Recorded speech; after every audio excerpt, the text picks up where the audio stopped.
সংসারের প্রত্যেকটা কাজ সাজিয়ে গুছিয়ে করাও কিন্তু একটা শিল্প। একটা সাংসারিক মেয়ে সংসারের কিন্তু বিভিন্ন ভূমিকা পালন করে। কখনো ডাক্তার হয়, কখনো শিক্ষক হয়, কখনো ভালো রাঁধুনি হয়, ভালো মা হয়, ভালো বউ হয়, ভালো শাশুড়ি হয়, আরো কত কিছু। সো হ্যালো এভরিওয়ান, আসসালামু আলাইকুম। ওয়েলকাম জানাচ্ছি আপনাদের আমার নতুন একটা ডেইলি ব্লগে। একটা সুন্দর সাজানো সংসার এটা কার কারণে হয় জানেন? একটা সাংসারিক মেয়ের কারণে। একটা সাংসারিক মেয়ে চাইলে তার সংসারটাকে একদম সুন্দর স্বর্গের মতো করে গড়ে তুলতে পারবে, আবার যদি চায় স্বপ্নের মতো হোক তাহলে সেটাও পারবে। বিয়ের পরে যেই মেয়ে সংসারের হাল ধরেছে, সংসারটাকে একদম সুন্দর সাজিয়ে গুছিয়ে রেখেছে, এই মেয়েটাই জানে আসলে সংসারের প্রতি কত মায়া, কত ভালোবাসা। যাই হোক, আজকে কিন্তু অনেক সকালে ঘুম থেকে উঠে গেছি। আজকে ঘরের অনেক কাজ করব, সেই সাথে আমার গাছগুলোকেও একটু পরিচর্যা করে নিলাম। সকালে ঘুম থেকে উঠে ঘরের যে বিছানা গোছানোর কাজটা সেরে নিলাম, তারপরে আমি গাছগুলোকে পানি দিয়ে দিলাম। আমার মনে হয় বাসায় যদি গাছ না থাকে, রুমে যদি গাছ না থাকে, তাহলে না রুমের কোনো প্রাণই থাকে না।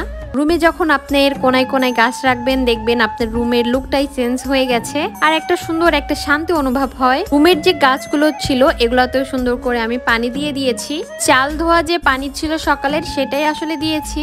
গাছের অনেক ভালো গ্রো হয়। আর এখানে মাছ ভিজিয়ে রেখেছি রান্না করার জন্য দুপুরের।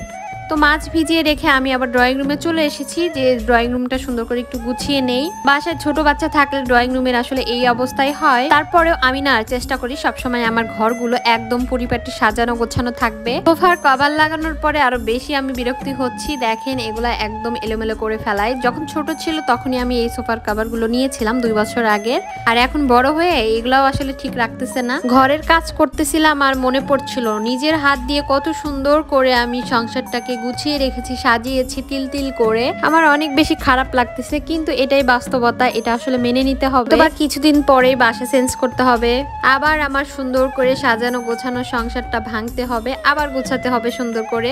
বাসা চেঞ্জ করা কত যে ঝামেলার কাজ। আবার বাসা সুন্দর করে কোনটা কোথায় রাখলে ভালো হবে, কিভাবে রাখবো, কিভাবে গোছাবো, এগুলো অনেক টেনশন। তো এগুলাই আসলে ভাবছিলাম, আবার এটাও ভাবছিলাম যে এটাই আমাদের জীবন, এটা আসলে মেনে নিতে হবে।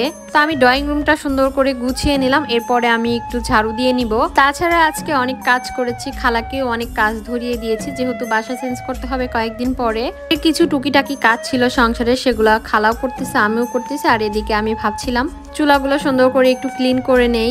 রান্না করবো আর রান্নার আগে একটু চুলাগুলো ক্লিন করি, তারপরে রান্নার পরেও করি। কিন্তু এর জন্য কিন্তু আমার চুলাগুলো, রান্নাঘর অনেক বেশি ক্লিন থাকে। অনেকে তো এটাও বলে আমার চুলা নাকি নতুন কেনা, আসলে এটা কিন্তু 3 বছর ধরে ইউজ করতেছি আমি। আমার চুলা যদি আপনারা দেখেন তো ভাববেন যে হয়তো বা কয়েকদিন ধরে কিনেছি এই চুলা, কারণ কি আমি 2 বেলা করে এই চুলা ক্লিন করি। তাছাড়া আমার এই যে রান্নাঘর অনেক বড় বাসা, এটা পরিষ্কার করতে করতে আমার দিন চলে যায়।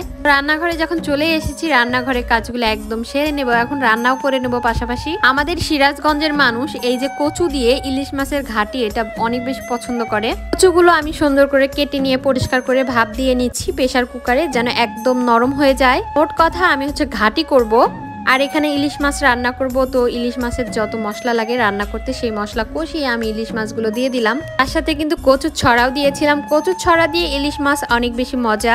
এখানে ওই যে কচুর ঘাটি করব, তো কচুটা আমি আলাদা করে সেদ্ধ করে নিয়েছি, একদম ঘেটেও নিয়েছি। আর এখানে ইলিশ মাছের যে কাঁটাগুলো ছিল এগুলো আমি সুন্দর করে কষিয়ে নিব। ইলিশ মাছের এই কাঁটাগুলো কষানো হয়ে গেলে আমি কচু যে ঘাটি করে রাখছিলাম এগুলা দিয়ে দিলাম, দিয়ে এখন সুন্দর করে ভাজি করে নেব। একদম আমি লাল লাল করে ভাজি করব।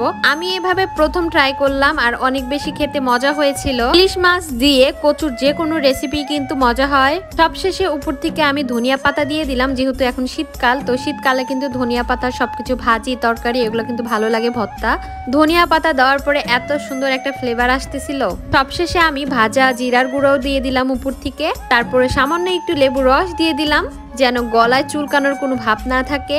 পর নেড়ে চেড়ে আমি নামিয়ে নিলাম, আর দুপুরের খাবারও আমরা সেরে নেব এখন। তো আজকে দুপুরের খাবারে ছিল ইলিশ মাছের সব রেসিপি। যাই হোক, আজকের এই ভিডিওটা কিন্তু এ পর্যন্ত। সবাই অনেক বেশি ভালো থাকবেন, সুস্থ থাকবেন। দেখা হবে পরবর্তী কোনো ভিডিওতে। আল্লাহ হাফেজ, এন্ড থ্যাঙ্কস ফর ওয়াচিং।